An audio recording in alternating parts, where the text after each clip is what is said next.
Bienvenidos nuevamente a Retorno a la Caverna, su podcast de discusión filosófica.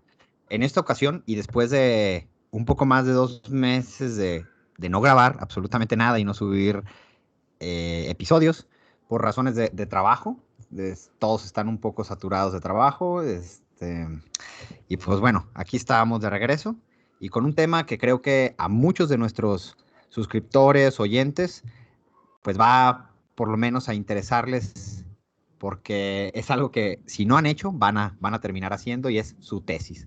Uh, ¿por qué? ¿Por qué es tan difícil culminar una tesis en filosofía? Ese va a ser el tema del día de hoy, del episodio número 19.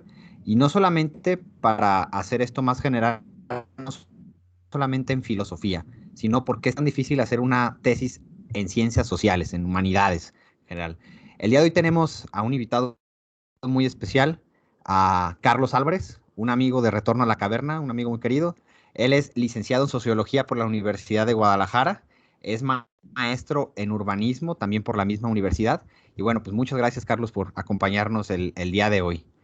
Y bueno, pues sin más, pues creo que podemos comenzar a desarrollar la charla. ¿Qué es una tesis? ¿Para qué se nos pide este trabajo final en casi cualquier carrera? Algunas prácticas donde no es necesario, pero en áreas como las ciencias sociales, en la filosofía particularmente, pues a excepción de titularte por promedio, se te pide hacer una tesis, un trabajo final. ¿Qué es esto? ¿Qué es una tesis? ¿Qué trabajo? ¿Cómo se compone? Pues es un tema a elegir que tienes que desarrollar, argumentar y plantearlo de una manera adecuada, que este trabajo va a ser evaluado por varios profesores y que, bueno, es una estructura bastante particular. Hay otras maneras también de titularte como tesina, artículo, etcétera, pero prácticamente es la misma estructura, redactar un texto. Entonces vamos a comenzar. ¿Qué implica, qué implica como alumno en ciencias sociales, que nosotros tres eh, sufrimos de esto, hacer una tesis? ¿Qué implicó para ustedes hacer una tesis en nuestras respectivas áreas? Vaya.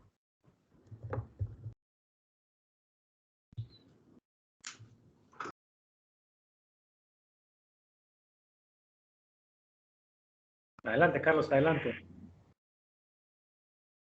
Va, ok, gracias. Eh, bueno, en mi caso, yo no me enfrenté a la tesis prácticamente hasta el posgrado, aunque podría decirse que el trabajo de titulación por el cual opté para recibirme como licenciado en sociología, pues es algo que se acerca, ¿no?, a la tesis, salvo con algunos de sus ingredientes, pues eh, no estando ahí, ¿no? Vamos a decirlo así. Eh, de cualquier forma, pues es un trabajo de investigación, fue un trabajo de investigación de menor tamaño, es una modalidad de titulación eh, pues bastante sencilla, ¿no?, la carrera en sociología, pero puedo hablar de la experiencia del posgrado, ¿no? La tesis ha implicado mucha disciplina personal para meterse a la investigación, ¿no?, tratar de encontrar toda la información que a uno se le pueda ocurrir. Y, y bueno, de alguna forma uno entabla un diálogo con el lector, cualquiera que sea el lector, eh, pero pues sí hay algunos de los componentes de este trabajo que sí lo llegan uno a poner en apuros, ¿no? La elaboración de la hipótesis, por ejemplo, la elección de los verbos en los objetivos, como objetivo principal, los objetivos particulares. Creo que sería como una de las partes más importantes, ¿no?, para prestar atención. Y desde luego pues está la metodología, ¿no?, el marco teórico al cual nos vamos a adscribir para pues para darle cimientos a ese trabajo que vamos a construir, ¿no? Ya todo lo demás, pues es, de alguna forma es adornar. Me gusta usar la analogía de la construcción del edificio. La obra negra es prácticamente el marco teórico, la hipótesis, la metodología, pero ya todo lo demás son los acabados, ¿no?, del edificio. Ahí la importancia de tener como un marco teórico bastante sólido, pues que dé sustento, ¿no?, que mantenga en pie la investigación. Entonces, pues bueno, no me excedo. Adelante, Diego. Pues, Alvarito, si quiere, Alvarito ir moderando y sobre qué punto podemos acentuar, porque es muy variada la cuestión de la tesis, ¿no? Tiene distintos puntos para abordar.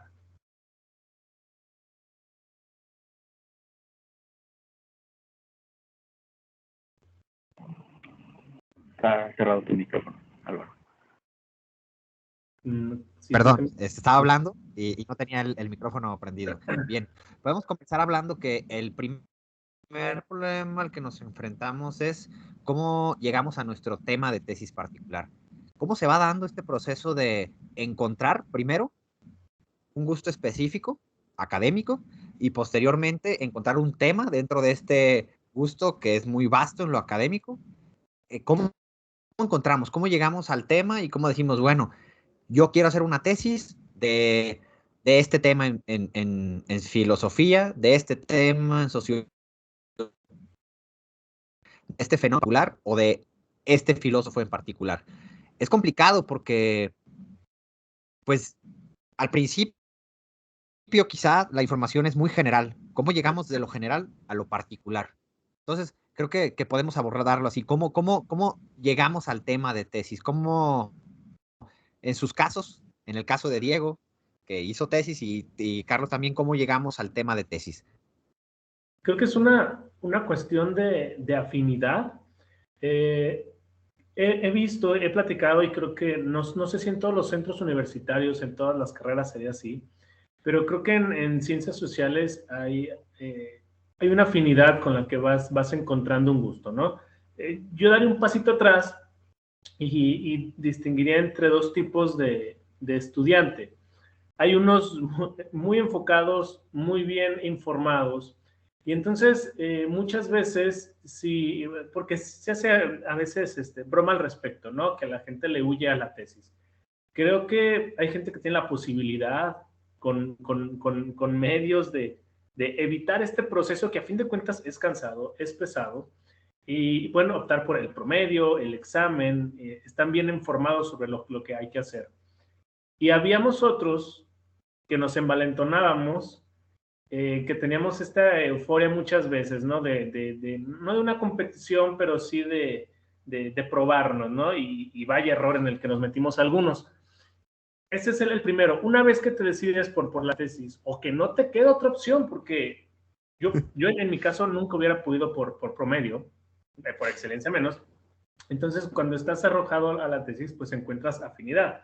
No sé si a ti te pasó, Álvaro, si a Carlos le pasó, que semestre con semestre ibas cambiando de tema. Y ahora quiero hacerlo de esto. Y ahora me encontré este nuevo autor. Y ahora esta nueva problemática.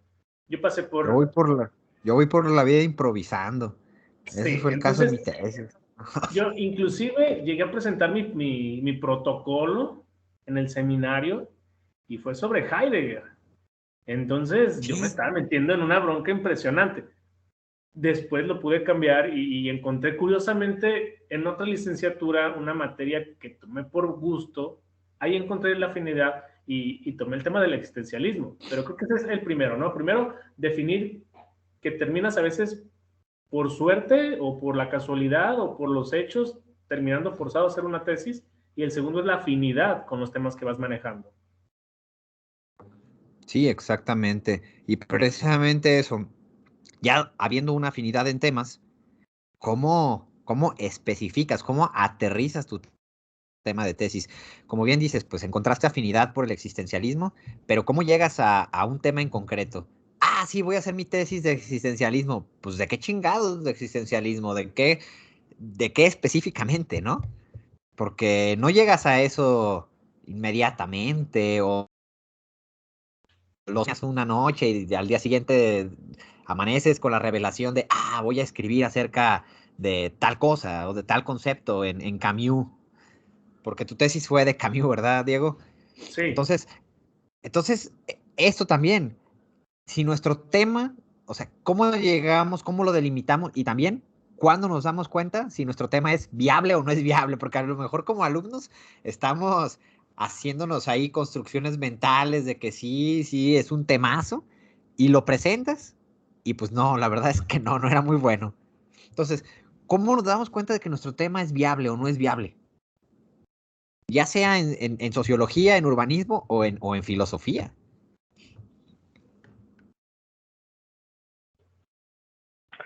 Pues creo que en el caso, voy a hablar del caso de la investigación de urbanismo, de tesis, haciendo un pequeño paréntesis, ¿no? El urbanismo tiene mucho más que ver con la sociología que con la arquitectura. Voy a dejarlo ahí, espero que no haya mensajes de odio ahí en los comentarios, pero bueno, partiendo de ahí, acá en el posgrado se hizo como una lista, ¿no? De cosas que había que tomar en cuenta al momento de elegir el tema o de estar seguro de tener ese tema de investigación. Desde luego están los recursos con los que se cuentan, recursos humanos, recursos económicos, recursos técnicos. Quizá en una tesis de ciencias sociales, de investigación documental, desde luego, lo único que necesitas es pues una computadora, acceso a una computadora, puede ser inclusive que no sea la computadora personal, ¿no? Y claro, pues la disponibilidad de tiempo para llevar a cabo investigación documental, ¿no? Consultas en internet, irse a las bibliotecas. Y bueno, en el caso de urbanismo, porque también ya se va uno adentrando en temas de diseño, se requiere una computadora, se requiere de mucho tiempo para poderse poner, ¿no? Sentar a trabajar asuntos de cartografía, de diseño.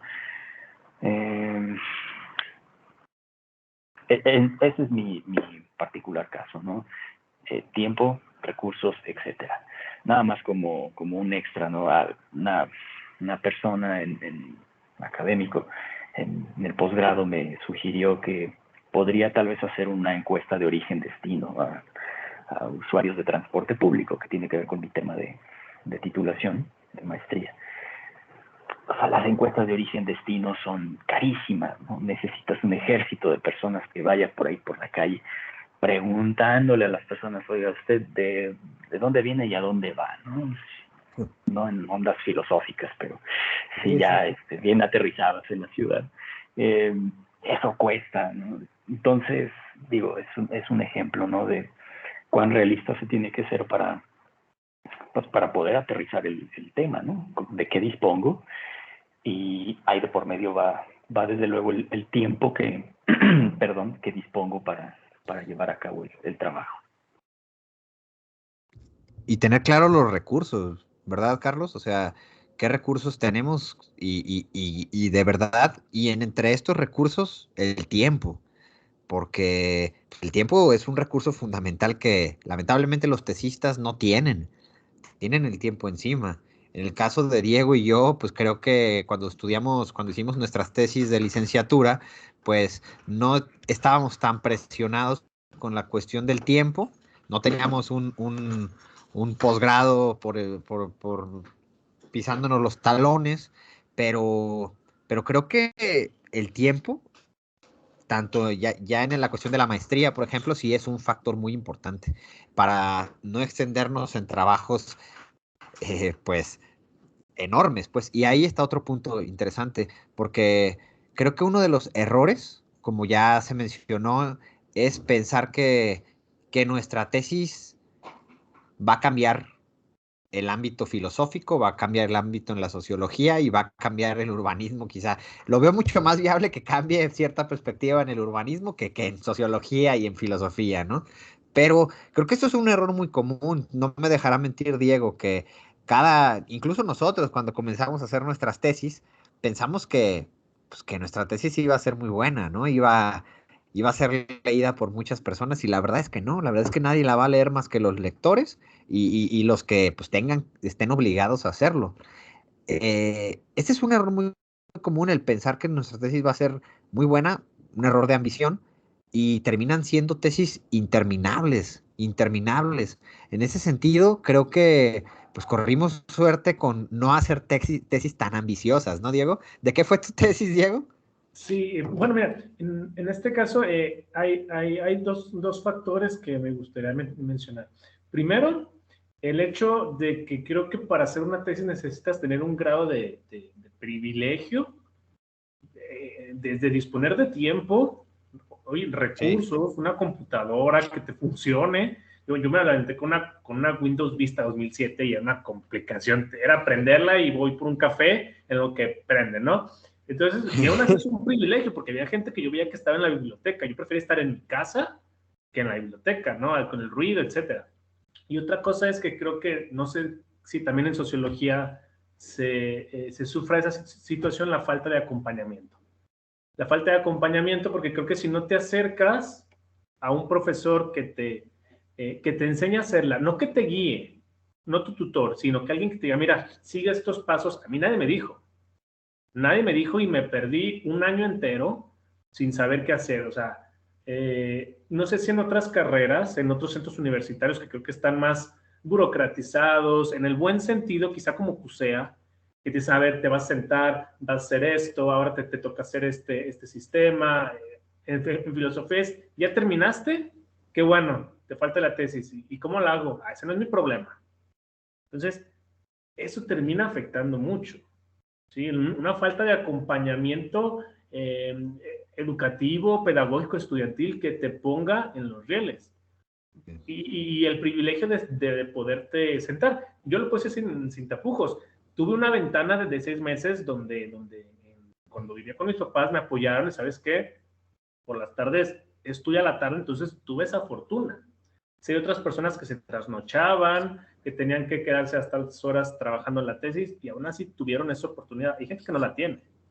Ya de los viciosos, pues ya no hablamos. Eso es, súmale otro problema, que también hay mucho en filosofía, ¿verdad?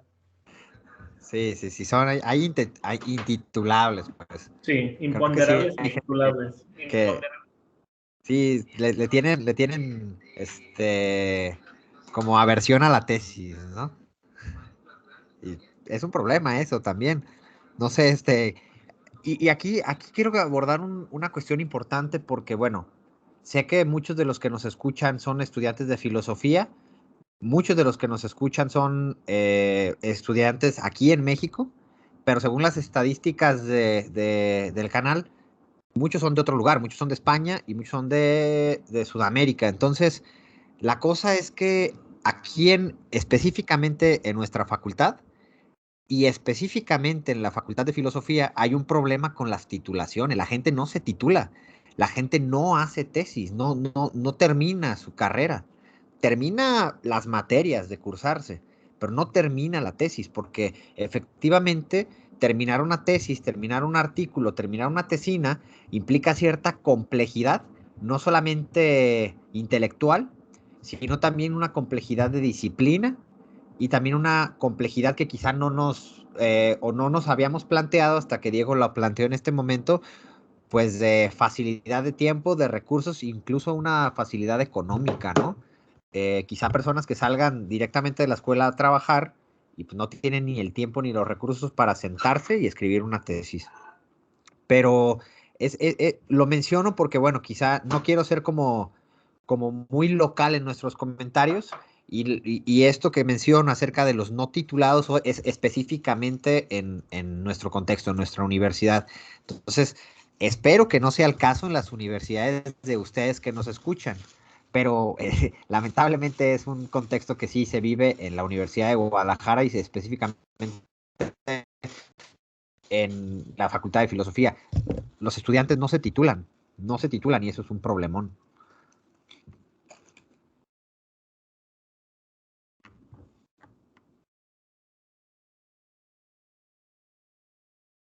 Fíjate que esta situación que mencionas, no conozco los números y estadísticas de otros lugares, pero algo que ayuda bastante es la estructura para ayudarte a hacer un trabajo.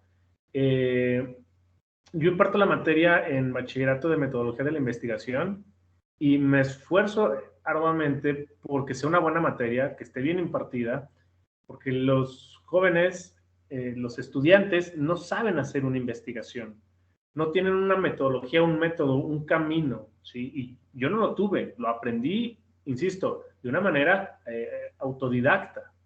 Entonces, creo que hace falta una estructura de esa naturaleza y vaya que una materia de ese calibre es aburridísima. Hay que ver los memes que hay sobre metodología de la investigación.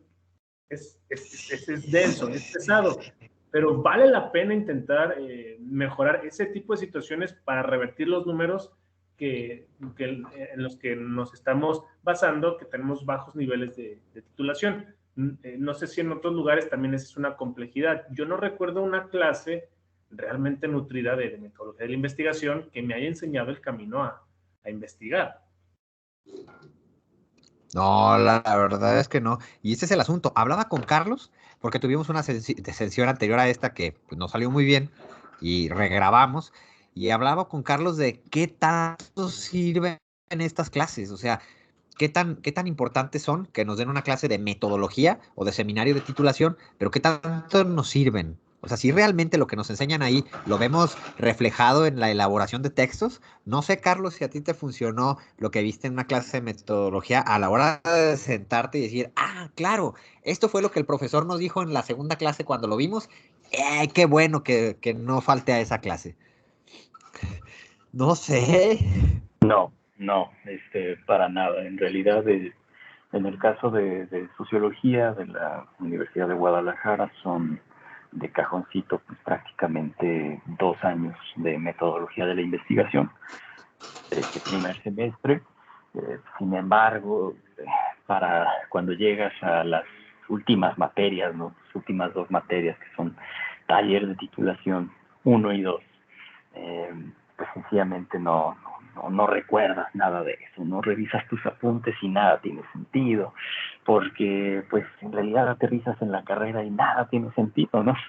No es hasta que ya vas a la mitad, ¿no? Que te vas yendo, mencionábamos hace unos minutos, ¿no? Vas tomando una vocación, un interés, cuando realmente te surge así como, sí, claro, creo que debería de hacer una investigación, ¿no? Debería de hacer algo para titularme, pero yo tuve eso claro prácticamente hasta taller de titulación 2, ¿no? Fue un repaso general, ¿no? Metodologías,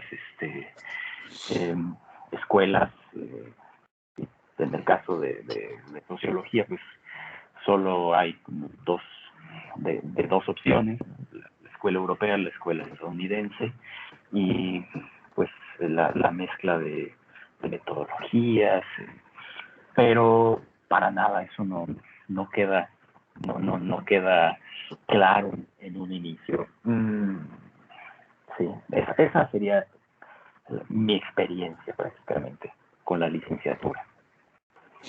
Sí, creo que por lo menos recuerdo que en clase de seminario de titulación, no el de metodología, en seminario de titulación, pues en licenciatura salí con mi tema de tesis y creo que con eso ya fue un gran logro. No con un texto, pero con el tema. Y con ese tema me quedé. En la clase de metodología, en la maestría, realmente pues no me ayudó en nada. Creo que realmente yo ya tenía un trabajo previo y visualizado cómo iba a ser mi trabajo y no lo modifiqué realmente. Ah, creo que todos esperamos tener o que nos den un manual que nos diga qué hacer paso por paso, desde cómo plantearnos el tema, cómo desarrollarlo. Y la verdad es que ya a la hora de la verdad eso no funciona mucho. Nos gustaría siempre agarrar el texto de Humberto Eco, cómo hacer una tesis y, sí, cuando estamos atorados, ver, es en la página 123, ahí solucionas tu problema y listo. Pero no es así, no sé, aquí está la cuestión de también cuánto y cuándo y cuánto escribir. No sé a ustedes qué les pasaba cuando escribían, ya en concreto sus trabajos, cuando estaban sentados, cuándo escribían y cuánto escribían. Porque está esta cuestión de pensar que el tesista tiene que escribir toda la noche o estar encerrado todo el día o no tener tiempos de descanso. Entonces, eso me gustaría saber cuánto y cuándo escribían, en qué momento, cómo lo hacían, cómo fue su proceso. Pues, Diego, ¿cómo compártenos eso?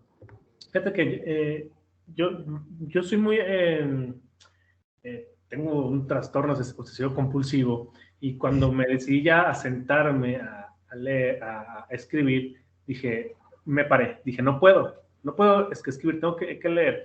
Y parte de lo que yo enseño en materia que hay un mundo de diferencia entre una licenciatura más una maestría y el bachillerato, es la practicidad de los conceptos, que alguien te diga realmente cómo hacerlo. Yo recuerdo mis seminarios en la universidad y era lectura tras lectura, autores que te hablaban sobre construcción de conocimiento, que a fin de cuentas es una cuestión abstracta, pero no te aterrizan en nada. Y yo les paso casi calca de mis esfuerzos a mis alumnos y les digo, yo pegué literal un papel manila en pared y dije, a ver, los textos fundamentales que necesito para Camus son tres. El extranjero, el malentendido y no me acuerdo qué otro. Los puse. Y de aquí saco esto. Y de estas voy a ir encontrando estas cosas. Y fui rayoneando. Obviamente lo despegaba, lo doblaba, le pegaba unas hojas. Terminé haciendo como estas paredes de las películas de los asesinos que tienen montones de cosas, pero me servía. Es un estímulo visual que yo necesito. De que hay personas con otras habilidades. Eso en relación como para ordenar mi mente, yo necesitaba estar viendo a ver por dónde voy, porque si no yo sabía que iba a terminar como muchos compañeros que dicen, llevo 120 páginas, cabrón, pues ¿qué estás diciendo? Exactamente. Dije, no, a ver, yo dije, mi concepto es el absurdo, y el absurdo en Camus ya leí 10 libros y solamente lo encuentro ordenada de manera clara en 3. Entonces voy a afianzarme en esos 3 y claro, lecturas y comentaristas y otras cosas. Pero solamente así pude ver en la pared, decir, de aquí no me salgo. Y cuando empezaba me regresaba. Eso por un lado. Y cuando escribir, yo tenía arranques. 5 minutos sin parar, escribía. Me frenaba y viendo la computadora como menso ahí, en blanco. Y de repente se me prendía y otros 2 minutos escribiendo. Y decía, no, ya me bloqueé. No sé si así es todos, nunca he platicado de hecho este tema con nadie. Ahora sí que no sé si cada cabeza es un mundo. Era la manera en la que yo trabajaba, con arranques. Bien. ¿A ti cómo te fue, Carlos? ¿Fueron también momentos de arranque tus sesiones de escritura? En el caso de la licenciatura fue de hecho un proceso bastante rápido. Tenía claro de que quería hacer mi trabajo recepcional y prácticamente me senté a escribir desde las 9 de la mañana hasta las 3 de la tarde todos los días durante 15 o 20 días. Y pues, salió, ¿no? Salió el trabajo. En la maestría no ha sido el caso. Ha sido un proceso bastante complicado, a decir verdad. Lo que sí de pronto ha surgido llega una idea, es un diálogo interior, y rápido, sacar el celular, hacer una nota de voz de qué es lo que estoy pensando, ¿no? Aventarse un monólogo ahí, así como vaya saliendo, sin pulir el discurso, inclusive hasta con palabras altisonantes, lo que sea, porque pues hasta eso le va a dar como, al momento de escribirlo, ¿no? De pulirlo y no usar palabras altisonantes, vas a buscar los sinónimos para que se sienta con fuerza lo que estás escribiendo, ¿no? La idea que estás grabando. Sí, tengo que reconocer que en el caso del posgrado ha sido complicado, cuando sí de pronto ha habido la premura de tener que entregar algún avance o lo que sea, pues sí es forzarse, sentarse a escribir. Y también en episodios, ¿no? Episodios de 25, 30 minutos, pum, me detengo, voy a desayunar, hago algo más, no sé, limpio el piso, lavo mis trastes, otra vez, ¿no? Y al igual que Diego, de pronto, al momento de retomar, son solo 5 minutos y ahí se acabó, ¿no? Y nos vemos hasta el día siguiente con el teclado y la pantalla para poder continuar. Es complicado. Híjole, sí, que es curioso cómo hay ciertas partes que se parecen en los procesos de escritura, pero creo que en particular el mío fue relativamente largo por la extensión de mi trabajo, pero en ningún momento me sentí bien acompañado, bien asesorado, nunca sentí como estancamiento. Sí tenía un horario para escribir, que era por las noches, sí tenía un tiempo limitado para escribir, entonces creo que por lo menos para mí eso fue de gran ayuda, tener una hora específica para estar escribiendo y porque no se modificaba a la hora del día, tenía ideas que iba acumulando en mi cabeza, las planteaba en la noche cuando ya estaba listo para trabajar y fue un trabajo mi segundo proceso de tesis en la misma licenciatura porque escribí una tesis que no funcionó para nada. Posteriormente me asesoraron muy bien y mi tesis avanzó. Y en el caso de la tesis de licenciatura, creo que aquí cabe aclarar una cosa para abordarla también junto con ustedes, que es, se tiene pensado que se tiene que tener un bagaje de lecturas y posteriormente escribir. Pero creo que por lo menos para mí no funciona así. Creo que estas dos cosas son procesos inseparables. El estar leyendo y estar redactando. Leyendo, estar redactando, leyendo, redactando. Así me funcionaba a mí. Y creo que así me funcionó también en la tesis de maestría. Aunque yo tenía una idea más clara de lo que quería hacer, todo lo que hice fue eso, estar leyendo y estar redactando, estar leyendo y estar redactando. Entonces, creo que es una idea bastante popular, esto de que se tiene que primero leer, tener la bibliografía y claro, tienes que tener ubicados los textos que vas a abordar, pero pues no hay memoria humana, bueno, sí la hay pues, no normal, no hay memoria normal que tenga la capacidad de hacer esto, de tener todos los datos frescos, todas las lecturas frescas y llegar el momento en condensar toda esta información y escribirlo todo de un centón en tu tesis. Eso no se puede, pues. Entonces, esa fue mi experiencia con mi tesis. La primera fue complicada. eh, Avancé. La tesis de maestría creo que incluso disfruté bastante el proceso, lo sentí, ¿cómo decirlo?, natural y creo que lo disfruté bastante ya con las herramientas que adquirí en mi asesoría anterior, ¿no? Pues adquirí ciertas habilidades que me las dio mi tutora y bueno, así esa fue mi experiencia. Entonces, ¿ustedes qué hacían? ¿Leían y escribían? ¿O separaban estas cuestiones? ¿Hacían fichas? ¿Qué pasaba? Porque yo no, particularmente yo hago apuntes sueltos, pero no hago fichas. ¿Cuál era su método? Fíjate que en mi caso fue muy, no sé si peculiar, pero sí es distinto al que planteas, Álvaro.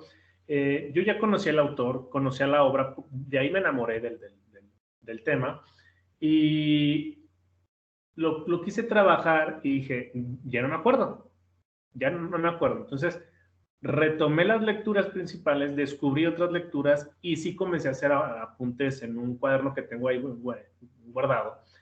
Y eran apunte tras apunte, páginas, ideas, cosas así.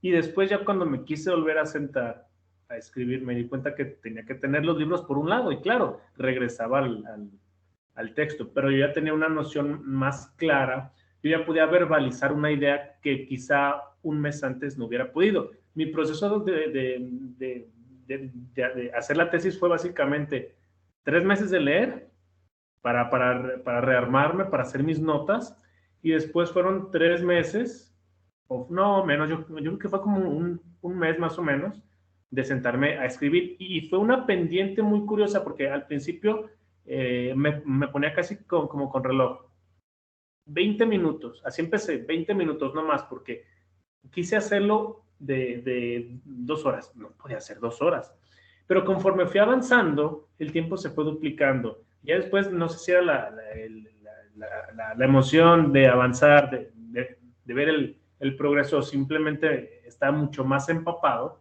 y me podía sentar 4 o 5 horas a escribir sin ningún problema y a escribir sin parar.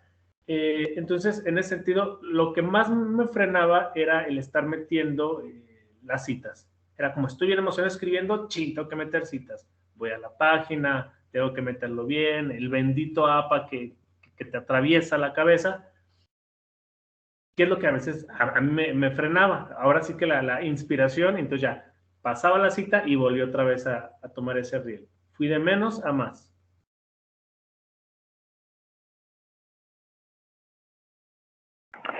En mi muy particular caso, tengo que estar leyendo y construyendo, ¿no? En texto lo que estoy leyendo. Desde luego que sí, cuando comienzas, pues ya también traes un buen de lecturas, ya leíste varias cosas y pues de ahí empiezas a hilar. Sí, yo diría que es más en mi caso, el ir construyendo a medida que voy leyendo, porque desde luego te vas encontrando otros textos, bueno, muy particular, tesis de urbanismo, pues te vas encontrando otros textos, noticias que, no sé, diferentes archivos a los cuales uno puede recurrir. Y bueno, me habría gustado para el posgrado, para la tesis de posgrado, espero que no me vuelva a pasar, ¿no? Pero me habría gustado hacer fichas. Definitivamente me habría servido bastante hacer fichas desde un principio, tal vez hasta organizadas por código de color, ¿no? Un color para tal tema, y desde luego pues disponer tal vez de una pared en donde pegar todo esto y tener también algo construido visualmente disponible para recurrir, ¿no? Inmediatamente a ver, en estos autores tal cosa. No vuelve a pasar para el doctorado, queda pendiente para el doctorado, pero yo sí lanzaría ese consejo. Si no son personas de construir o de hacer fichas bibliográficas, háganlo, aunque no lo sean. Creo que es un hábito, háganlo hábito, pero sí es una práctica que puede sacar de apuros, inclusive puede ayudar muchísimo a seguir construyendo el trabajo de manera más rápida, creo yo. De otra forma, se llenan de archivos abiertos, documentos abiertos en la computadora que de pronto ya no saben qué es lo que está ahí, y sí se vuelve complicado. Aun y cuando en estos archivos uno haga anotaciones, subraye, etcétera, no. Hay que tener un control muy, muy bien sistematizado de la información con la que se está trabajando. Y esa sería mi aportación al respecto.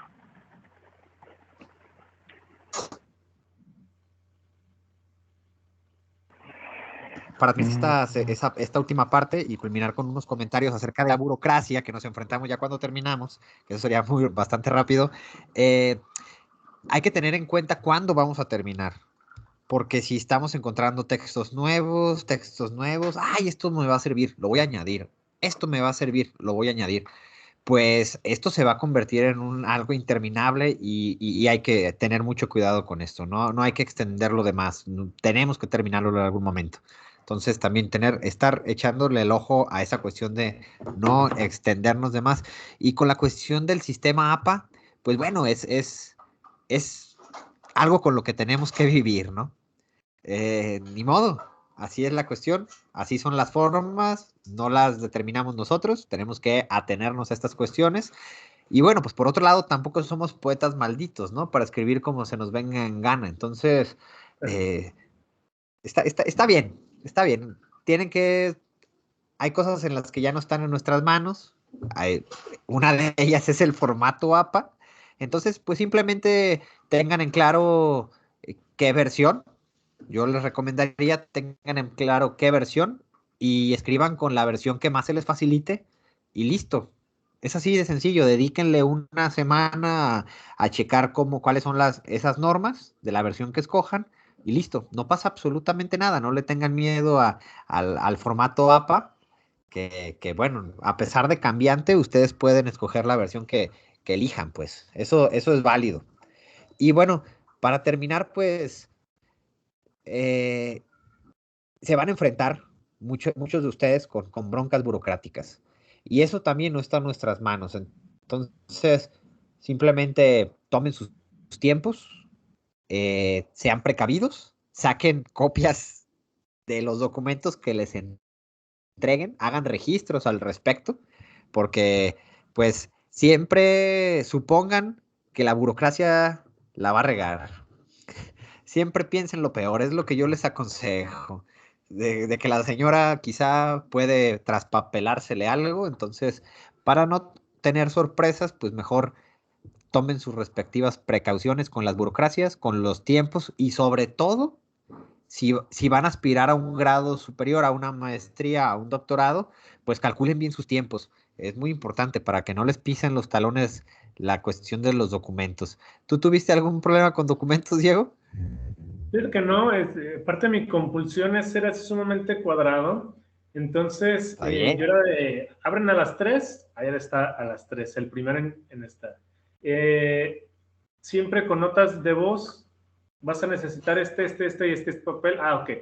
Hay mucha gente que se enoja. Oye, pero es que ¿para qué? Oye, es que ya te lo traje. Eso te piden, eso llevas. Te piden hasta la fe de bautizo, eso me piden, eso llevo. Y tenía mi carpeta, la tengo ahí, entonces saco papel, meto papel. Entonces, por ese lado yo no batallé, pero sí he conocido muchas personas que batallan, que se irritan, es que me piden tal papel, es que para qué, no me importa para qué, lo piden, lo entrego. Ni Copia modo. tras copia, tras copia, tras copia. Yo creo que eso es una parte fundamental, la paciencia de la burocracia. Hay que Sí, tener mucha paciencia. hay que Y, ser pacientes. y un dejo de algo que me cuesta mucho trabajo, de eh, actitud social. ¿Por qué? Porque los servidores públicos, la burocracia, buenos días, muchas gracias, pase usted. Llegas con una cara de amargado, así te van a tratar. Hay que saber nadar en esas aguas burocráticas, ¿no? Por más feo que suene, hay que saber nadar ahí. Sí, sí, lleguen de buena onda, porque la secretaria tiene el poder, ustedes no. Sí. Carlos, ¿tuviste pues, algún problema en tus cuestiones burocráticas? Supongo que no fue tan sencillo tampoco. Pues dado que fue un proceso de titulación bastante rápido, porque como lo mencionaste, estaba yo aspirando al posgrado, tenía el tiempo encima para la entrega de documentos. Eh, sí tuve ahí un atraso considerable porque la persona que me recibía los documentos en el departamento de mi carrera decidió tomarse 16 días para hacer un procedimiento que pudo haber hecho en prácticamente una hora. Eh, Tuve que solicitar pues el apoyo de quienes estaban jerárquicamente por encima de esta persona para poner orden, ¿no? Ahí con los documentos. Anterior a eso, pues también es parte del proceso, ¿no? De tener que salir de la carrera. la prestación del servicio social, las prácticas profesionales. En mi caso, yo prácticamente tuve que hacer doble servicio social porque la primera vez me extraviaron mi expediente. Digo, esa es mi posición al respecto. La persona encargada del lugar decía, no, tú no me trajiste este documento, ¿no? Desde luego, en la UDG, pues tú haces un doble trámite, ¿no? Tienes un trámite en papel y tienes el trámite electrónico en la plataforma de servicio social. Entonces, el trámite electrónico decía, sí, el trámite está concluido, o sea, todo el procedimiento se inició en tiempo. Y bueno, por no tener un documento que ellos no me entregaron, tuve que esperarme otros 6 meses a que se juntara el tiempo, ¿no? Prácticamente para poder concluir el trámite. Entonces, siempre pidan los documentos que les tengan que, pregunten qué es lo que les tienen que entregar, Sí. lleven copia para que les firmen de recibido. Y no se bronqueen con esas personas porque, pues, si te bronqueas, pues, imagínate, tienes que hacer otra vez el procedimiento, lo que sea. Sí te van a recibir muy de malas, ¿no? Sí, sí, va a ser una muy mala experiencia. Y pues bueno, creo que fue una charla más extensa de lo que pensamos y pues, estuvo bastante a gusto. Espero que las personas que vean el episodio número 19 de Retorno a la Caverna, esta charla, pues de alguna manera les funcione. Si están escribiendo una tesis, si están por concluir su proceso de titulación, pues bueno, algo de lo que dijimos aquí, pues los aliente a continuar, les dé algunos tips. No fue una sesión de metodología, porque como vieron, pues nuestra conclusión no sirve de mucho la clase de metodología. Carlos, eh, ¿vas a decir algo? Sí, únicamente pues a agregar algo, ¿no? Como bien lo mencionó un profesor del posgrado, les tiene que gustar su tema de investigación. Si su tema de Bien. investigación no les late, no lo van a desarrollar, así de sencillo. Así, el primer interesado tiene que ser uno mismo, ¿no? Ese es el primer punto. El segundo punto es, elijan bien a su director de titulación. Es su primer y tal vez único aliado en el proceso de titulación. Se supone que es la persona que tiene que meter el hombro por ustedes, ¿no? Al momento del examen recepcional. Entonces, pues bueno, elijan bien, ¿no? No lo quieren de enemigo. Y Sí. ya, esas serían mis aportaciones. Sí, gracias. Pues yo también, como reflexiones finales, creo que coincido totalmente con Carlos. Escojan un tema que les agrade. Si les apasiona, mucho mejor. Escojan muy bien, si es posible, escojan a su tutor, porque como bien dice Carlos, va a ser su aliado. Va a ser su aliado. Si hace su chamba adecuada, va a ser su único aliado y vaya, escójanlo. Si tienen la posibilidad de hacerlo, porque a veces te lo dan. Entonces, si tienen la posibilidad de hacerlo, elijan muy bien a su tutor. Diego, ¿con qué concluirías? Híjole, yo agregaría lo que están diciendo sobre que te apasione el tema, claro, ¿no? Que te apasione, pero también hay que ser realistas, porque si de repente te avientas un tema demasiado ambicioso, como al principio mencionábamos, eso puede jugar en tu contra. Es que a mí, en mi caso, ¿no? A mí me encanta la fenomenología, voy a hacerlo de Heidegger. Estaba en 8º semestre, yo qué rayos iba a saber de un autor oscuro que quién sabe qué está diciendo, entonces ponerme a leer en alemán sin saber alemán es complicado. Entonces, junto a la pasión hay que revisar los recursos disponibles para también tener herramientas para trabajar ese gusto, porque si no también te vas a enfrentar con bibliografías imposibles. Sí, muy cierto. Posteriormente hay que hacer un episodio de fenomenología versus epistemología. Eso No, sería muy bueno, Diego. A ver si la fenomenología no es epistemología escrita de manera poética. Pero bueno. Pues muchas gracias. Muchas gracias, Carlos, por acompañarnos en este episodio.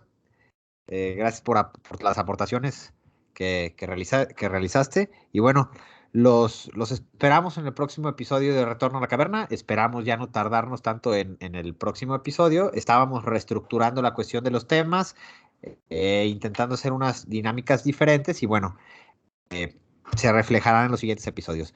Muchas gracias. Está la página de Facebook, Retorno a la Caverna, la página de YouTube, Retorno a la Caverna Filosofía. Está Spotify, donde están nuestros episodios ahí disponibles. Y bueno, sin más, pues nos vemos a la próxima. Saludos.